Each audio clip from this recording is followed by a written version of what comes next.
magandang lalaki, babae po sa inyo lahat. Ako po si Vic Garcia. Ako naman po si Evelyn Garcia. Dito ang Buhay Unleashed sa 92.3 True FM. Nandito naman kami para gabayin kayo tungo sa buhay na matagumpay Mas masaya. at mas makabuluhan. At ito ang Buhay Unleashed!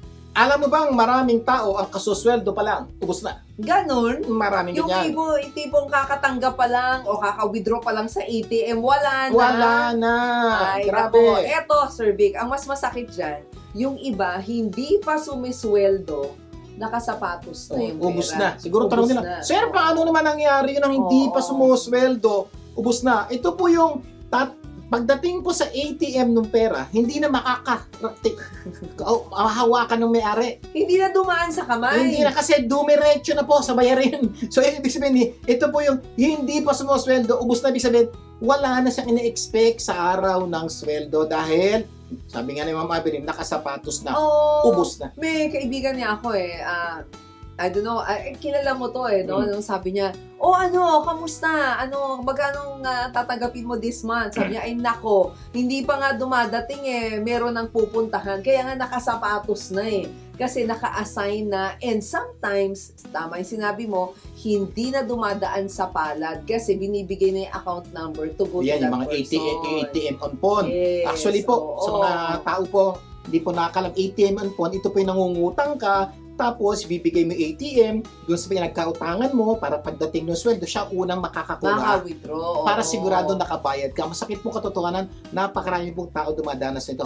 Lalo na po yung maraming teachers po, yung mga factory workers, yung mga ordinaryong empleyado na sumusweldo lang po ng minimum wage. Ito po ang pinagdadaanan. Oo. Kaya ngayon, pag-uusapan natin, bakit may mga taong nababaon sa utang? Sa ating episode na, Kasi sweldo pa lang, ubos na. Makinig po kayong mabuti. Kung may kaibigan, kakilala po kayong itong sitwasyon, pakitawagan na may oras pa bago namin i-discuss, mapakinggan nyo yung mga dahilan. At hindi na tayo matatapos sa dahilan. Oo. Pag-uusapan din natin ang solusyon. Oy, kaya makinig kayong mabuti. Please. Yes. Siguro gusto ko lang idagdag dun sa kasi sweldo pa lang ubos na, hindi na gano'ng nakaka-enjoy. Hindi mo na ma-enjoy yung fruit of your labor kasi parang anyway, Na-enjoy mo na. And then, Na-enjoy mo na. Ang problema, yung darating na sweldo, pambayad na. Pero alam mo, may mga nakausap ako na employer na minsan daw nawawala na ng gana yung kanilang mga empleyado magtrabaho kasi parang hindi isip nila, after all, wala na naman daw sila ibig sabihin, yung pinagtatrabahuhan nila ngayon, hindi na kanila. Yes. Actually, kanila naman yun. Oo. In-enjoy lang nila before. Ang problema ngayon, pinagtatrabahuhan nila, mapapambayad na po sa mga bayaran nila sa buhay. Kaya po maraming tao tinatamad na magtrabaho. Yes. At syempre, hindi lang yan ang ating pag-uusapan. Sa ano ang aksyon Yan. mo? Pag-uusapan natin ano-ano ang magandang aksyon kung matigas ang ulo ng anak mo. Nako, may ibang tanong. Babaguhin ko lang natin. Kung matigas ang ulo ng apo mo, Ganon? may isa kasi hindi anak, apo. So, kung meron po kayong concern patungkol po dito, makinig po kayo mabuti. Mamibigyan po namin ilang tips on how to handle this situation. Pero bago yan, simulan muna natin ang ating programa ng Believe It or Not segment. Yan. Lagi nating sinasabi, week after week, ito yung parte ng ating programa na nagbibigay po kami ng paniniwala na pwedeng magpaganda ng buhay. Lilinawin lang po namin, Oo. Take note, pwedeng magpaganda. Hindi sigurado. Sir, Yes. paano ba naman yan? I-share nyo sa amin, tapos hindi naman pala sigurado kasi po itong problema. I-share po namin sa inyo, meron po kayong pagpipili kung paniniwalaan nyo at gagawin nyo yung sasabihin namin. Kasi kung hindi nyo paniniwalaan at hindi nyo gagawin, walang epekto po sa inyo yun. Kaya pong sabi namin, pwede. Oo. Pwedeng hindi, pwedeng oo. Kaya nga, believe it or not. Kaya po, please, believe it. Okay? Kasi you become what you believe, di ba? Ano sabi nga sa Tagalog? Makakamit mo kung paniniwalaan mo. Tandaan niyo po yun. Ang mga paniniwala, powerful po yan. Nakakatulong po yan pampaganda ng buhay. Kaya lang, makakamit mo lang kung paniniwalaan mo. At gagawin mo. Oo, ang problema po, mapakaraming paniniwala, napakagandang beliefs po sa buhay, hindi natin pininiwalaan. Ito masakit. Alam bakit? Hindi nila alam. Yes. Kaya nga ito po yung ating portion nating programa na pinaalam namin sa inyo para meron kayong pagkakataon paniwalaan at gawin sa buhay. Oh, eto na ang ating Believe It or Not segment quote. Ito, if you want something you never had, you have to do something you've never done. Yeah. Sabi ni Thomas Isang Jefferson napakatalino at napakagaling na tao, napaka-successful na tao sa buong mundo. Pero ma'am, gaya na ginagawa po natin linggo-linggo, patatagalog ko po kay Ma'am Ivan ito dahil napakagaling po managalog sa mga kabilit. Sabi nga dito, kung gusto mo daw ng mga bagay na hindi mo pa nakakamit. Yan. Oo, hindi mo pa nakukuha. Yan. Kailangan mong gawin ng isang bagay na hindi mo pa nagagawa. Ayan. Napaka-importante po ha. So, ganun po sa buhay. Marami po tayong gusto mangyari sa buhay. Tama. Hindi pa nakakamit. Marami ka pang hindi nakakamit. Tama. So, kung hindi mo pa nakakamit, malamang meron ka pang hindi ginagawa kaya hindi mo nakakamit yan. Ito, good news. Dito sa programang ito, tuturuan po namin kayo gumawa ng mga bagay na hindi nyo pa nagagawa para makuha nyo yung mga bagay na hindi nyo pa nakukuha. Ang ganda na Okay? sinabi mo parang, oo nga, parang maraming tao, maraming gusto sa buhay. Tama. Diba? Kaya lang, marami sa atin, hindi natin nakukuha ito dahil marami tayong hindi nagagawa na dapat nating ginagawa. At ano, bakit, alam mo ba't hindi nila ginagawa? O bakit? Hindi nila alam eh. Correct. Yung po problema, Oo. one of the biggest problem, ba't hindi nyo nagagawa yung dapat nyo gawin dahil hindi nyo alam. Ito, good news, Oo. dito sa programang ito, susolusyonan po natin yung hindi nyo alam. Eksakto. Dahil ipapaalam po namin sa inyo yung dapat nyo gawin. Ang kailangan nyo na lang, gawin nyo. Example ang tagal mo nang gusto makaahon Ayan. sa pagkakautang. Ikaw yun. Ano kaya ang dapat mong gawin sa araw na ito, di ba? Oo, yun. So, Oo. so yun ang problema mo. Ang dami ka na sinubukan, wala naman nangyari. Oo. Kasi nga, meron ka pang hindi sinusubukan. Oo. Yun ang mga ituturo namin sa inyo na subukan nyo, malaki posibilidad may mangyayaring maganda sa Example, buhay mo. baka meron kang kailangang i-let go. The first time mo lang i-let go ngayon.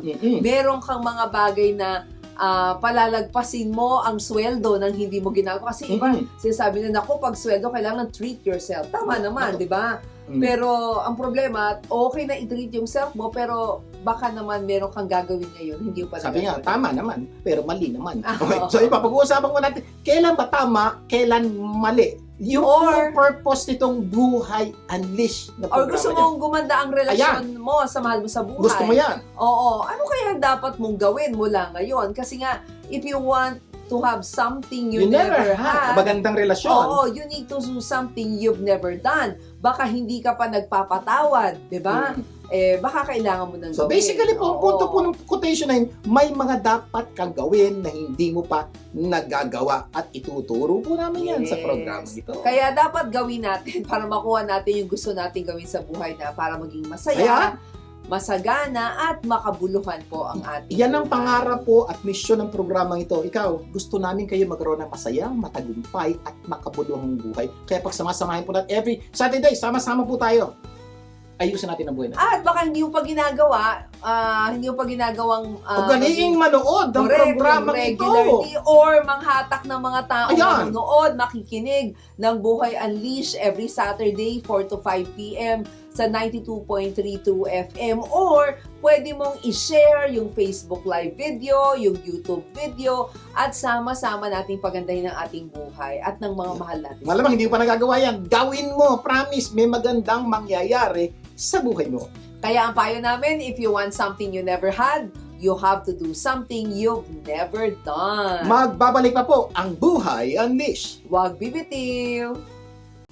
Nagbabalik ang Buhay Unleash. Vic Garcia po muli. At Abiling Garcia. Okay, dadako na tayo sa ikaw.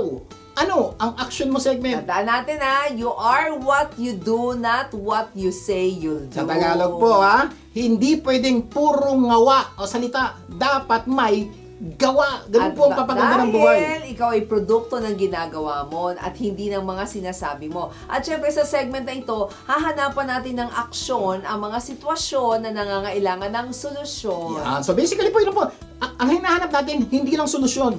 Action. Yes. Ibig sabihin, bibigyan namin kayo ng solusyon, pero specifically, ano ang gagawin mo para masolusyonan yung sitwasyon na yun? Ang napakaganda ng topic natin sa araw. Ano ang magandang aksyon kung matigas ang ulo ng anak mo? Nako. Kaya Sir Vic, ikaw, ano Ayan, aksyon nakinig mo? mo kayo po din.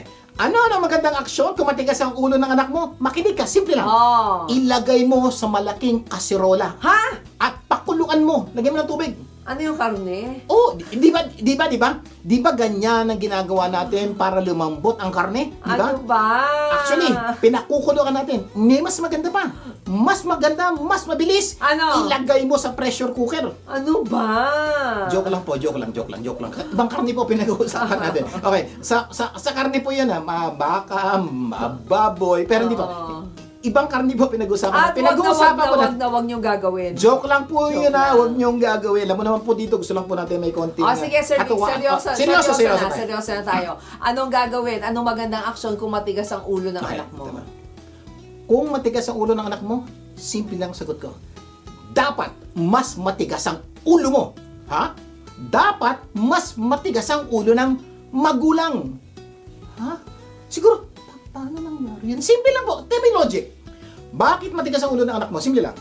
May pinapagawa ka, Ayaw hindi niya niya. ginagawa. Oo. So, ang tawag mo sa kanya, matigas ang ulo itong batang Oo. ito nga. Balik rin natin. May pinapagawa ka sa anak mo.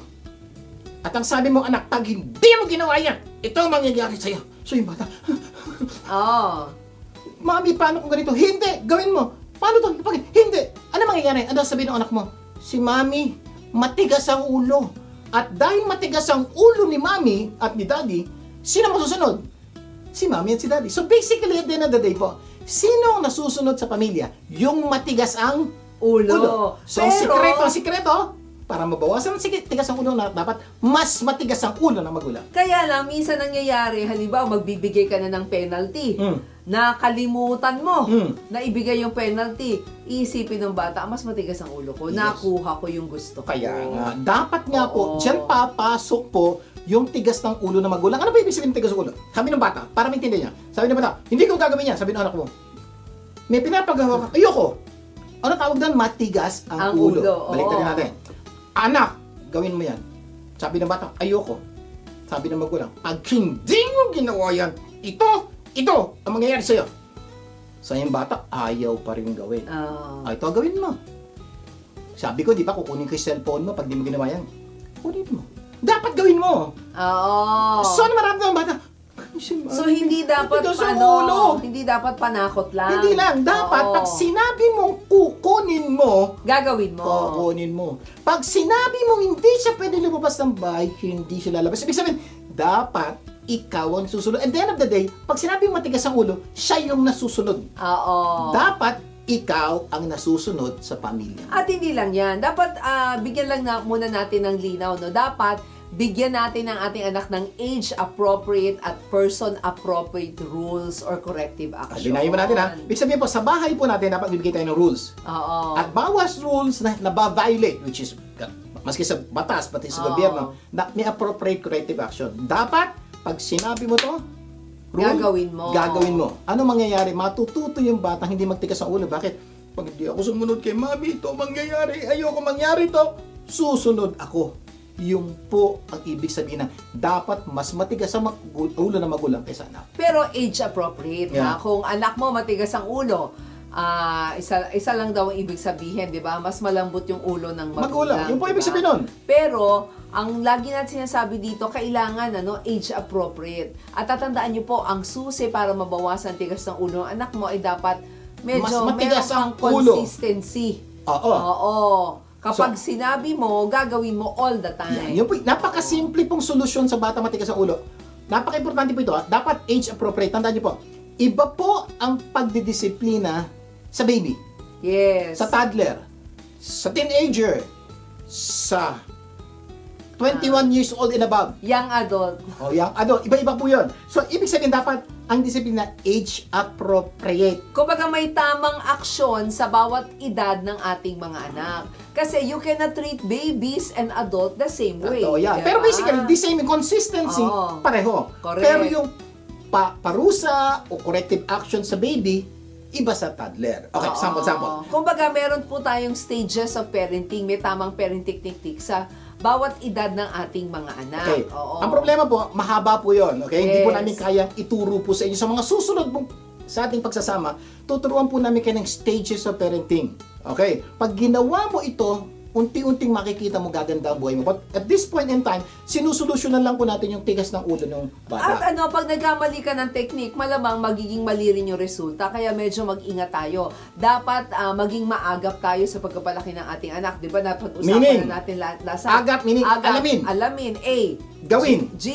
A. Araw-araw. At P. Samahan ng panalangin. So yan po. So yun po ang trabaho namin sa inyo. Tutulungan po namin kayo paalam. Okay? Ang good news po, pag-aaralan natin lahat yan sa mga susunod na linggo natin pagsasama. But right now, focus lang po tayo dun sa matigas sa ulo. Okay? Oo. So for example, sa pagbibigay ng corrective action, dapat person appropriate. Example ng corrective action, privilege removal. Yan. So, Oo. ano ba? Stand in the Ayan. corner. Yan. Or assignment or chores, di ba? At ano pa? So, ibig sabihin po, Yes. makinig po kayo mabuti. Napaka-importante, may iba-iba po ang bata. May mga bata po, pag sinabing stand in the corner, malungkot na malungkot kasi Oo. mahihilig siya makipag-usap sa tao. So, ibig sabihin, stand in the corner, parusa yun. Parusa sa kanya or corrective action. May mga tao naman, may mga bata naman na mahilig mag-isa. Pag pina-stand in the corner, hindi parusa yun. Reward yun. Reward yun kasi Oo. ayaw niya makakausap ng tao. So, ibig sabihin po nun, personal appropriate. Tingnan mo yung ano ba yung magiging parusa sa kanya o corrective thing. So, kailangan aralin mo yung mga anak mo. May mga parusa sa isa, pero hindi parusa sa isa. Pero ito sigurado kong parusa sa halos lahat. Ganon, ano? Take away privileges. Tanggalin mo yung cellphone. Naku, halos lahat ng bata, manginginig. Pero age-appropriate naman Siyempre, yun. siyempre. Oo. Pag batang baby, wala ba ng cellphone? Ibig sabihin, Pag sa mga adult. teenager, pag meron pong cellphone yung bata, isa sa napakagandang parusa, no cellphone. Oo. Anak, pag hindi mo ginawa yan, hindi mo ginawa yan, hindi mo ginawa yan, I'll get your cellphone. Alam niyo po, promise gagawin ng bata. Kasi takot na takot po yung mga batang mawalan na Or if you believe in spanking, Yeah, di ba? Sabi if, niya, oo. Kasi, di ba, yung iba diniwala, pwede nyo rin gawin yun, di ba? Especially pag ang anak niyo po ay sa mga 8 years old pababa, Yes. effective pa ho yun. Pero pag medyo matanda na, medyo hindi na po effective. But against, aralin niyo po. Siguro one of these days, aralan Sabi- natin comprehensively yung pamamalo. Sabi nga ng Proverbs spare the rod and you spoil the child. Yun po aming paniniwala. Kaya kami po, meron po kayong pangunawa na pwedeng mamalo, pero sa certain age lang po. Hindi And po sa proper, yung proper. So, recap lang tayo. Anong action natin pag matigas ang ulo ng anak natin? Dapat mas matigas ang ulo ng magulang. At sa pagbibigay ng rules and regulation, dapat age appropriate, depende sa edad, and person appropriate. Pag ginawa nyo po yan, malaki po ang posibilidad na mabawasan ang tigas ng ulo ng anak nyo. The more you do it consistently, sabi nga naman Abilin, consistently, mababawasan ang tigas ng ulo ng anak nyo. sana marami tayong natutunan sa ating pinag-usapan. Mamaya sa ating segment na itanong mo lang. Pag-uusapan natin bakit may mga taong nababaon Yakap. sa utang. Magbabalik pa ang Buhay Unleashed. Huwag bibitiw. Nagbabalik ang Buhay Unleashed with Garcia Public. At Aveline Garcia. Dadako na tayo sa ating segment na itanong mo lang. Oo nga. Kasi, sa totoo lang ang paniniwala namin, when you don't know, don't guess. Yes. Oh, As!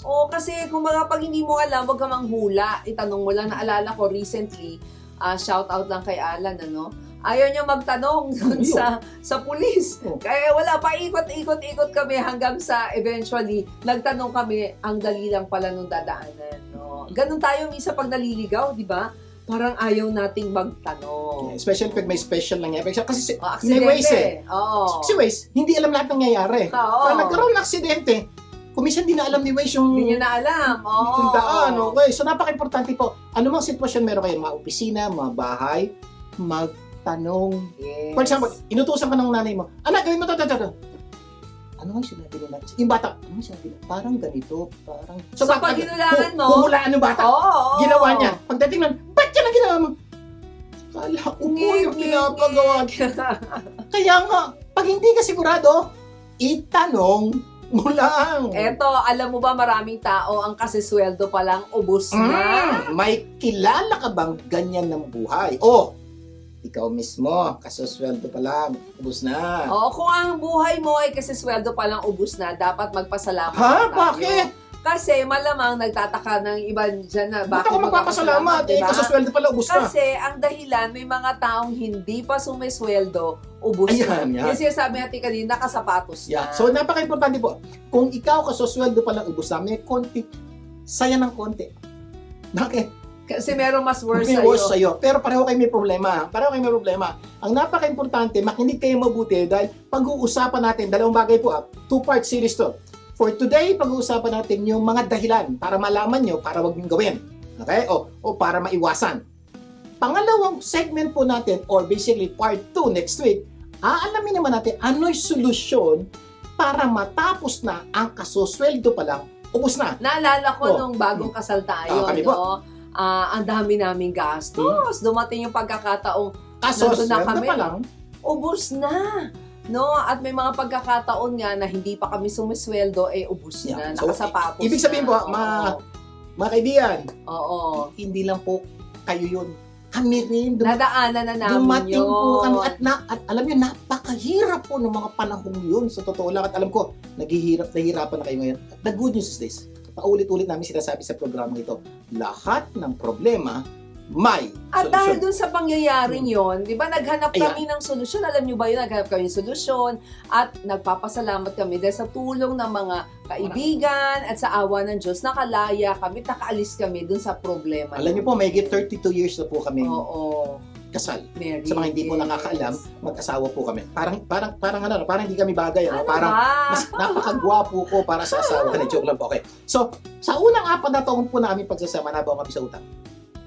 Nung pang-4 na taon po namin pagsasama, ang asawa ko po, ibang alam pa natin stress, parang asawa mo, di ba? Hindi, parang, paano to? Saan ko pambayad dito? Paano ganito? May punto po kami, hindi kami sigurado pag gising namin kinabukasan, may pagkain ba kami? O may titiran pa kami? Dahil wala kami pambayad ng pagkain ng 30. Ganun po katindi ang problema namin. Pero At ang- after 4 years, oo. ano nangyari? God is so good kasi nagpadala ng taong tumulong sa Yeah, amin at talagang sa awa at grasya ng Diyos ay natuto kami. So, No? sa susunod na Correct. 4 na taon po, nalaman na namin gagawin. Ginawa po namin yung mga alam namin, tinuro sa amin, on our 8th year, we're debt-free. At for the Oo. past 24 years, okay naman, so pera, 32 minus 8, we're living debt-free. Pwede palang mabuhay na walang utang. Take note, kahit dati kang baon sa Oo. utang. At mga sakit na katotohanan, maraming pamilya ngayon ang dumaranas ng kasi sweldo pa lang ubus na. Malamang may kilala kayo. Yes. Tignan niyo katabi niyo. Malamang, yan yun. At Yung alam kapitbahay niyo, mo, kapatid mo. Oh, yan. base sa aming experience, napakahirap po talagang malagay sa ganong sitwasyon. Pero yun nga sabi namin, ang good news, merong solusyon dito. At sa araw na to, aalamin natin yung dahilan bakit nga naman merong mga taong kasi sweldo pa lang. At sa susunod na linggo, ituturo namin naman sa inyo ang solusyon para itigil na ang kasosweldo pa lang. Ubus na, di ba? Ang gandang topic nito. Okay, simulan natin, ma'am. Oo. At para sa mga nanonood sa atin, kaka-tune in pa lang, naku po, tawagan nyo na yung mga kaibigan nyo, kamag-anak, kapamilya, kapatid, na gusto talagang makalaya o makawala dito makaon sa cycle na to. Yan, okay. Dahil nakabaon sa utang, kaya sagot, ahon sa pagkakautang. Okay. Isa-isahin natin ha, bakit may mga taong nababaon sa utang. Bawat tao ay may kanya-kanyang dahilan. Totoo yan. di Ikaw ba? may dahilan ka, ba't ka pa sa utang, tama? Yes. Kaya kung ikaw ay may ganitong problema, kailangan mong malaman ang dahilan ng iyong kalagayan. Kung bakit kasi sweldo pa lang ubus na. Dahil bawat problema may akmang solusyon. Kung ito ang problema, ito yung solusyon. Pag iba problema mo, iba rin ang solusyon. Kaya napaka-importante, alamin muna natin ano ang problema. Bakit may mga taong nababaon sa utang? Number one. Kasi mas malaki ang gastos kaysa sa kita. Yeah. Isa sa Oo. napakalaking dahilan nito o kadalasang dahilan ito ba't nababaon sa utang ang napakaraming tao. Kasi kumbaga kapos sila parate, di ba? Kaya pagdating ng sweldo, ay nako, pambayad sa mga kung ano-anong naghihintay sa kanila, Nabayarin. di ba? Oo. Kuryente, tubig, internet, cable, at iba pa. Nakaabang na daw si Judith. Oo, si Judith. Sino si Judith? Si Judith, hindi mo Sino kilala? yun? Judith na Judith! magbayad ng Ayun. ano, Judith. Sa mga hindi nakakuha. Judith. sa Ito parang Oriente. hindi makuha. Judith. Pero ang pangalan niya, Si Judith. Judith. So marami pa kayo. Kilala niyo ba si Judith? Okay. So ibig sabihin po, ito ang nangyayari. Malaki ang kita, ang malaki gastos, mababa ang sweldo. Ibig sabihin, Yes. talaga. For example, mag-asawa, may 3 anak, malaki talaga gastos. Talaga kahit ano gawin mo, talagang mas malaki Ay, kasi- ang gastos kaysa kita. Kasi ang daming gumagastos. Mas malaki kasi yung binabayaran para kay Judith. Hindi. Wala namang Diba? magagawa. Judith na talaga yun. So, ang punto po, Oo. isa sa napakalaking dahilan ba't maraming tao baon sa utang ngayon is talagang mas malaki po ang gastos kesa kinikita. Kung ikaw to, abangan next week, may solusyon kami dyan. Number 2 reason, Number 2 ba nabaon sa naman, utang? bumaba ang Ayan. kita. Yeah, iba naman to May ha. mga, may mga pagkakataon na bumaba ang kita pero hindi naman nagbago yung gastos. Ito, gakaintinan. Oo. Yung una, talagang malaki ang gastos, mababa ang kita. Oo. Itong pangalawa, dati okay Okay naman. lang, sakto Yung naman. kita sa kay gastos, pareho. Ang problema, bumaba ang kita. Paano naman bumaba ang kita? Bumaba yung kita. Ito, isang dahilan. Natanggal sa trabaho. Oo, na-lay Or- off. Or lumipat ng trabaho na mas mababa ang sweldo. O May nangyayari po yung ganyan. asawa nagkasakit. Ayan. Oo, Iba pa yun, iba pa yun. Oo, pandemic. Okay. Hindi, kumbaga dahil hindi siya nakakapasok bumaba yung Ayun. kita So diba? yung po isa sa mga dahilan, bakit bumaba? For example, nung panahon ng pandemic, napakadaming nabaon sa utang. Oo. Bakit? Ang dahilan, bumaba ang kita nung walang pandemic. Okay naman eh. Nung na-pandemic, bumaba ang kita. Bakit? Sa lagay na 6-day week ang pasok, 5 na lang, iba 4, iba 5. So, ang problema, 3 araw lang sweldo mo, pero ang gastos mo, Pareho lang. yun po. Oo. Kaya po, napakadami pong taong nabaon sa utang nung pandemic. Isa ho yan ang dahilan ba't nabaon sa utang. Kumbaga, bumaba ang kita pero pareho pa rin ang gastos. Si Judith nakaabang ganun pa rin, di ba? So, napipilitan tuloy silang Ayun. mangutang. Dahil mababa ang malaki ang kita, ay bumaba ang kita, sobrang gas. Ayun mo, utang. Oo, parang nagiging extension yung mga At sino-sino kapamilya mga mo, utangan? kaibigan Yan. mo, kumpanya, Ayan. gobyerno, credit card, SSS at marami Kaya pa nga po, iba. napansin niyo po, nung panahon ng pandemic, nagsabi po ang Meralco na hindi pwede puputulan. Oo. Kasi nga, oo. pandemic, so pagbigyan mo na. Pero natapos na yon. Ngayon, Correct. pag di ka nagbayad, putol yan. Oo. Number Number three. 3, tumaas ang gastos. Pero biglang tumaas ang presyo ng Ayan. bilihin. So, yung pangatlong dahilan, ba't ka nabaon sa utang? Tumaas yung gastos. Ano po yun? Again, walang pagbabago sa kita mo, Oo. tumaas ang presyo ng bilihin. Tumaas, ayun, presyo. gasolina. Nako! Ayan. So, ang nangyari, alam ko magagawa, ito yung kita mo, yung problema tumaas yun. Wala, mangungutang ka na Oo. naman. Naku, So, kaya- ito po yung 3 simpleng dahilan ba't nababago tayo sa utang. Mamaya, marami pa tayong pag-uusapan patungkol dito. O, tutuloy natin ang ating kwentuhan, ha? Magbabalik pa ang Buhay Unleashed. Huwag bibitiw. Nagbabalik ang Buhay Unleashed. Vic Garcia po ulit. At Abeling Garcia. Patuloy tayo sa ating segment na. Itanong mo lang.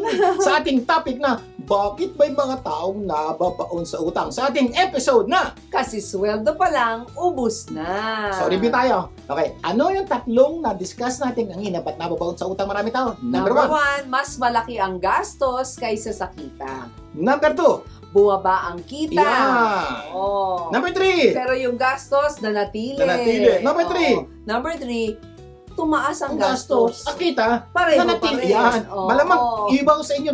Parang sabi, uy, ako yan. Ako yung number 1. Oo. Ako yung number 2. Ako yung number 3. Sabi ng iba, wala ako dyan. Iba problema ko. Baka Ito na. naman nandito Number ka sa 4. Number 4. May emergency o Ayan. nagkaroon ng gastos na hindi inaasahan. Sample. May nagkasakit na hindi mo inaasahan. Siyempre, dagdag gastos Yan. yan. Isa ko sa akin pong pag-aaral, wala namang pong tao akong alam na gusto mabaon sa utang. Of course, oo. Wala naman po ako alam na parang gusto, kasi sweldo pala ubus na. Wala po. Gusto natin talaga maging maayos ang ating kaperahan. At napakarami po akong kilalang tao na talagang inaayos yung kaperahan. Talagang Oo. walang kita, ito lang yung gastos. Ang problema po, meron pong sinasabi niya, mga hindi inaasahang pangyayari. Emergency, na aksidente, nagkasakit. Oo. O iba naman, nasira yung sasakyan. Ayan. O nasira yung ibang gamit. Ayan. Nako, kailangan i-repair ang washing Ayan. machine. Ayan. Ang refrigerator. O kaya bumili ng bago. Gastos yan. So ano po ang nangyari? Oo. Dati wala ka namang problema sa pera. May nasira, may nagka-problema, may nagkasakit. So, hindi naman pwedeng hindi bayaran yung pagkakasakit. Hindi Oo. naman pwedeng hindi bumili ng gamot. Hindi naman pwedeng hindi pagaway kotse, pero pwede naman, mamisa-misa. But normally, may mga bagay na hindi. So, ano gagawin mo? Pagagawa mo. Yes. Pa-hospital mo, isang opera. Yun nga, utang. Ayun, because of that, marami po akong kilalang maayos ang kaperahan nung magkaroon ng hindi inaasahang gastos na pilitang mangutang at malamang ikaw yon. Kaya ikaw ngayon, baon ka sa utang, hindi naman ikaw yun eh. Nagkasakit tong nanay mo, ginamit mo credit card mo, pambayad sa ospital. Ngayon, baon ka sa utang, pero hindi naman ikaw nagkasakit o kapatid mo. At dahil hindi inaasahan, di ba, yung ang tatawag na unexpected, Yeah. di ba? Mapipilitan kang galawin ang pera mong nakalaan sa iba mong pangangailangan. Okay, sana kung may nakalaan. Mangungutang ka. Paano kung walang nakalaan? Oo. Pero isipin natin mabuti, unexpected. Ganyan na po kami na isang tip lang. Hindi pa to yung solution, pero isang tip. Sa totoo lang po, marami sa ating unexpected expenses. We should convert it to expected expenses. Kumbaga, alam mo nang mangyayari yan hindi pagdating nga ng eh, panahon. hindi ko nga alam eh. Hindi, halimbawa, kotse. Oh, masisira. Masisira yan. So, every month, pwede ka nang maglaan ng Pagkakasakit, unexpected maintenance. John. Ganon din. Pwede kang magpa-insure. Ayan. So, diba? ang punto po ito, marami po sa tingin nating unexpected expenses. Sa totoo lang po, kung meron po kayong financial IQ or nanonood kayo ng programa namin palagi, i-convert po natin ang unexpected expenses to expected expenses, hindi na mangyayari sa inyo. Or for example, alam mo naman palang diabetic ka, kain ka ng kain ng mga bawal sa'yo, di nagkasakit ka tuloy, So, expected. yun. Oh. Expectin mo na magagastusan Ang ka. pagkakasakit po, expect po, wala pa akong kilalang tao, hindi nagkasakit. Yung pagkasira ng kotse, wala pa ako alam na kotse, hindi nasira. So, punto, dapat ito i-convert mo to expected. Naalala ko yung isa, bawal ho sa inyo yan, di bale, may gamot naman. Yan. May gastos ulit yun. So, napansin niyo po, ilan yan sa mga dahilan kaya nabaon. So, please, pag-isipan niyo mabuti may nagsabi sa akin, Sir, ako naman, okay naman eh. Pinagandaan ko yung pagkakasakit ko eh. Ang problema, yung nanay ko nagkasakit. Oo. Pwede rin po paghandaan yan. Next week, pag-uusapan natin, paano paghandaan pagkakasakit ng nanay mo, pati mother-in-law mo, sama na natin. Or, kapatid! kapatid mo. Number 5 is gustong mag-enjoy. Ayan. Kahit wala pang pang-enjoy. Bago yan po isa sa matindi rin pong dahilan ba't maraming taong bound sa utang, lalo na yung mga young adults, yung mga bago nagtatrabaho, yung mga millennials. Ay nako, isa ito sa pinakamatinding dahilan bakit nagtatrabaho na yung anak mo, baon pa sa utang. Kasi parang may biniling hindi pa niya kayang bilhin. Kaya naman ang bili nga eh. Hindi nga eh, dahil kulang ang pera, inutang na lang niya. Credit card. Pagdating ng sweldo, ubus na. Kasi enjoy, hindi nag-delayed gratification. Isa sa malaking dahilan po kasi yun, halos lahat ng tao ngayon, lalo basta may trabaho ka, bibigyan ka ng credit card. Ang problema ng credit card, wala ka pang pera, binibili mo na. Para ma-enjoy mo na. Enjoy mo. Pero ang problema, wala ka pa pera. Pagdating po nung bayarin, babayad ka. Installment. Ang problema yung installment, may interest. Ang problema, hindi mo pa kinikita, binili mo na. And eventually, pag bumili ka ng isa, bibili ka ng susunod.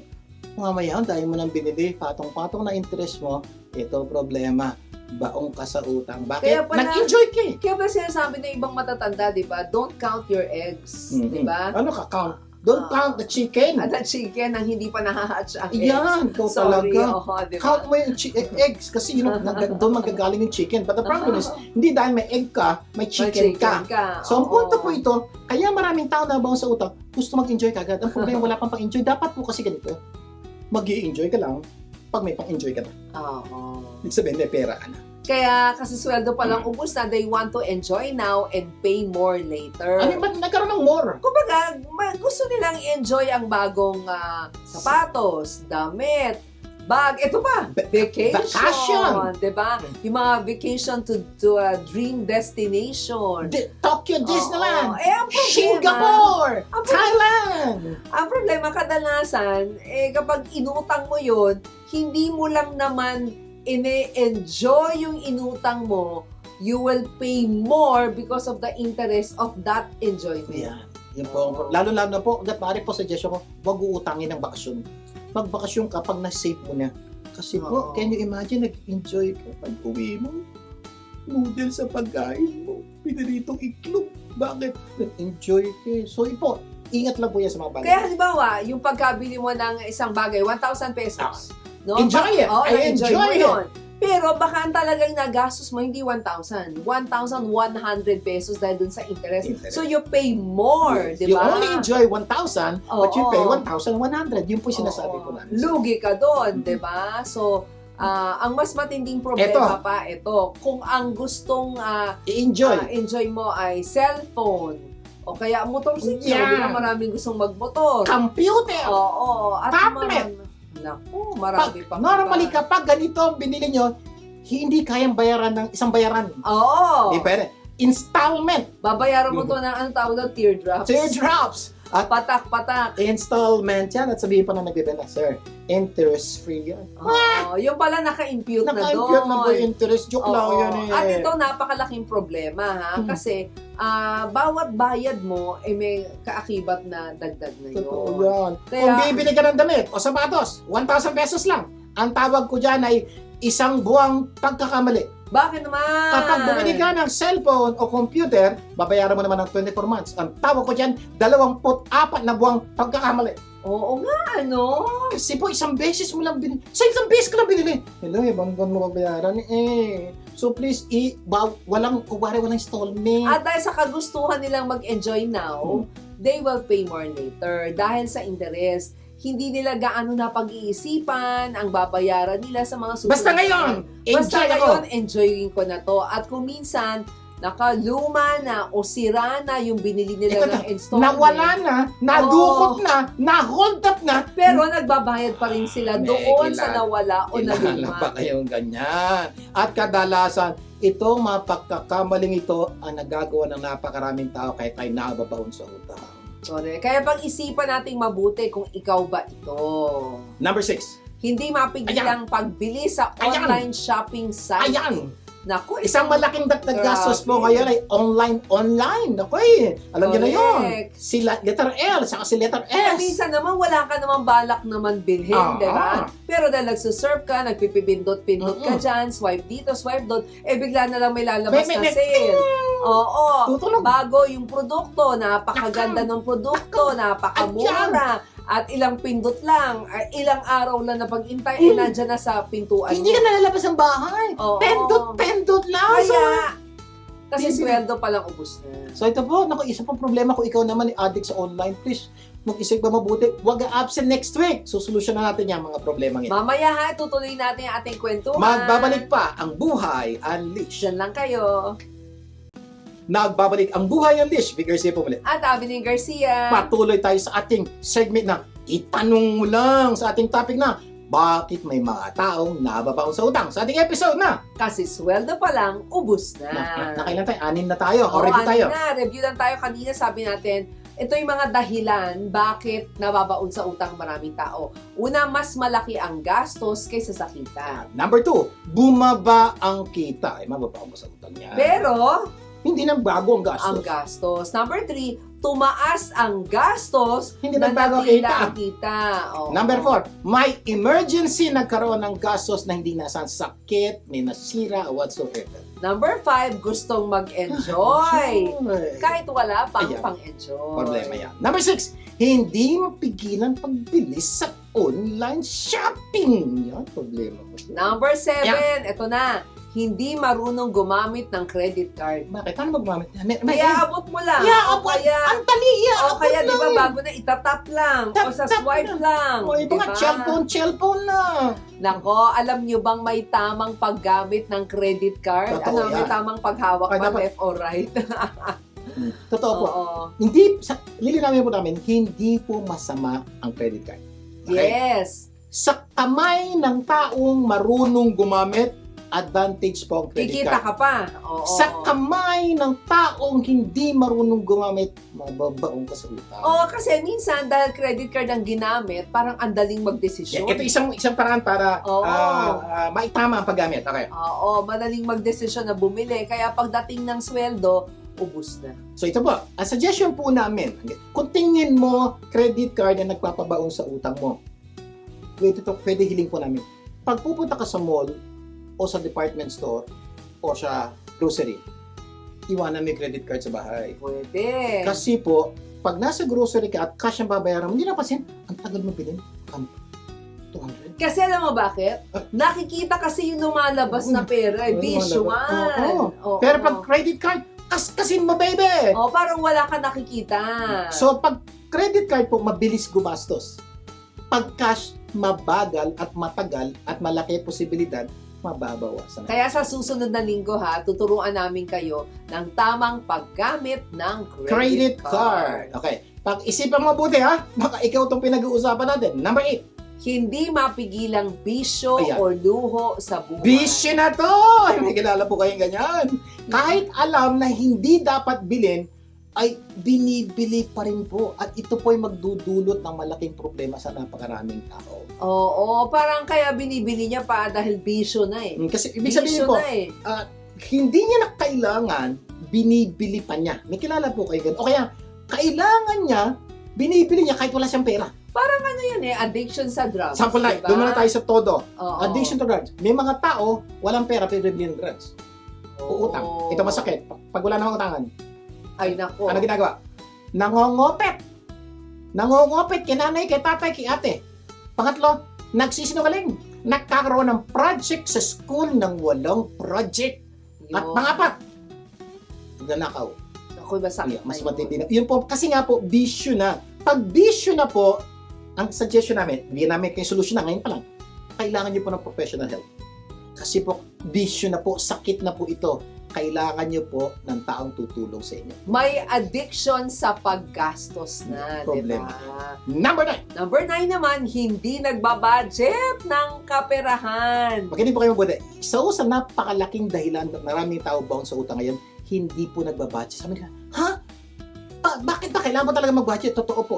Malaking dahilan po bakit ang tao baon sa utang hindi nagbabudget. At isang mga solusyon po, tuturo namin sa inyo next week, matuto kayong mag-budget. Kasi sa totoo lang, wala ka naman narinig na tao na ang pangarap ko ay mabaon sa utang. Wala. Wala naman, di ba? Po, O kasi sweldo pa lang, ubus yan, na. wala po. Talagang gusto Oo. natin karoon ng maayos, maganda, matsiwasay na buhay. Walang utang. Yes. Ang problema lang po, hindi kasi tayo nagbabad. Hindi natin sinusulat yung dapat natin kita, dapat natin gastos. Yun po yung basically budgeting next week pag-uusapan natin. Pag ginawa niyo po yung budgeting, hindi po ako nagbibiro. Kami po, isa sa mga unang-unang solusyon ginawa po namin, ba't nakaalis kami sa pagkakautang, nag-budget po kami. Yes. Kaya tuturuan po natin kayo na mag-budget para makaahon dun sa pagkakautang. At hindi po, Kumanda. maraming tao, sino, hirap-hirap naman yan, hindi po. Simple lang po ito, tuturo po namin sa iyo. Pag ay, ganun pala yun, pwede palang gawin yun. Pag ginawa niyo po ito, unti-unti, makikita niyo ang pagbabago sa inyong kapirahan. Yes. One of the biggest thing that you should do to change the course of your life, nakasusweldo pa lang ubos na, mag-budget kayo at simple po, hindi po napaka-complicated ituturo namin sa mga susunod natin. Yan. Ayan ilan lang yan sa mga dahilan kung bakit kasi sweldo pa lang ubos na. Kaya kung ikaw ay dumadaan sa ganitong problema, ang una mong gawin ay, lalo na yung mga personal na dinadaanan mo, mag-inventaryo ka na ng ginagawa mo. Mag-isip ka, bakit ba ang buhay mo kasusweldo pa lang busa? Yun po yung dahilan namin today. Mag-isip-isipan. Kaya ginawa po namin to, gusto po namin malaman nyo muna. Ano ba problema nyo? Yes. Problem number 1 ka ba? Number 2, risk. Para makita mo kung ano yung problema. Kasi po, kailangan ma-identify mo muna yung dahilan ba't ka nabaw sa utang. Kasi po next week, susolusyonan natin yung problema yan. Ang problema, kung hindi mo alam yung problema, Ano susolusyonan yun po mo? ang problema. Kaya unang dapat nyo gawin, alamin nyo yung problema nyo. Pangalawa, alamin at gawin mo ang solusyon sa iyong problema. Sir, ano solusyon? Wala pa nga next week. Pero Oo. nagbigay na kami sa inyo ng ilang mga tips today, di ba? Pero next week, hihimayin po natin yung solusyon sa problema ito so that unti-unti makaahon tayo sa pagkakautang. At pag-uusapan natin sa susunod na nating pagsasama yung solusyon sa ating problema. Ito po iwanan namin sa inyo para sa topic na ito. Laging tandaan po, lahat ng problema may solusyon. Yung problema mo ngayon, may solusyon yan. At isang solusyon po ay dapat ka maging maagap. Ulit-ulit ko na siya. Yes. Agap. A-G-A-P. Alamin mo ang solusyon sa problema mo. G. Letter A. G. Gawin mo ang solusyon. Tuturo namin. A. Araw-araw mong gawin. At letter P. Samahan mo ng panalangin. Ito po Yes. simpleng gawin. Lagyan niyo po sa isip niyo. Ano man ang problema yung dapat kayo maagap? Lamin, gawin araw-araw at samahan ng panalangin. Ano man problema pinagdadaanan niyo, makikita niyo, magkakaroon po ng unting-unting kalutasan o solusyon ang problema mo. At dyan natin ma-experience ang buhay Unleash na walang utang. Ipapangarap namin. Dapat po, pag nanonood ka ng programang Buhay Unleash, unti-unti makakaahon ka na sa pagkakautang. At pangarap namin, one day, wala ka na utang. At one day, yayaman ka. Kasi sinasabi natin na sa Buhay Unleash, what you have accomplished is just a fraction of your full potential. Mm-hmm. So, unleash your highest potential. At the good news, pwede po yun. Kung di kayo maniwala kayo, pwede kang mabuhay na walang utang at pwede sumagana ang buhay mo. At one day, sasagana ng buhay mo, makakatulong kasi. Sana marami tayong natutunan sa ating pinag-usapan. Next week, napakarami tayong pag-uusapan na tunay magpapaganda ng iyong buhay at ng mga mahal mo sa buhay. Yes. Closing prayer Dalangin tayo. tayo. Abang nasa langit, maraming po salamat sa pagpapakita niyo po sa amin. Yung mga dahilan ba't kami nababaw sa utang. Ang dalahin ko po sa mga tao nakikinig at nanonood ngayon na sila po yung buksan niyo po kanilang isip, makita nila yung kanilang problema at makita nila ang solusyon sa problema ito at gawin nila para matapos na ang kasosweldo pa lang. Lord, dalangin namin na ma-unleash ang lahat ng potensyal ng bawat Pilipino. Lahat ng pinadalangin namin sa pangalan ni Jesus. Amen and amen. Kaya imbitahan po ninyo ang inyong mga mahal sa buhay, yung mga mahahalagang Tao sa buhay mo na tumutok sa programang itong Buhay Unleash. At sama-sama tayo tuwing Sabado, alas 4 ng hanggang alas 5 ng hapon. dito lang po sa 92.3 True FM. Ako po si P. Garcia. Ako lang po si Avni Garcia. Tandaan, ang Buhay Buhay Unleash, ay pagbabagong buhay, puso at isip. Pagtulong-tulungan nating ilabas ang galing ng bawat Pilipino. Ang tagumpay ay makakamtan, masayang buhay, tunay na makabuluhan. Ito ang Buhay Unleash.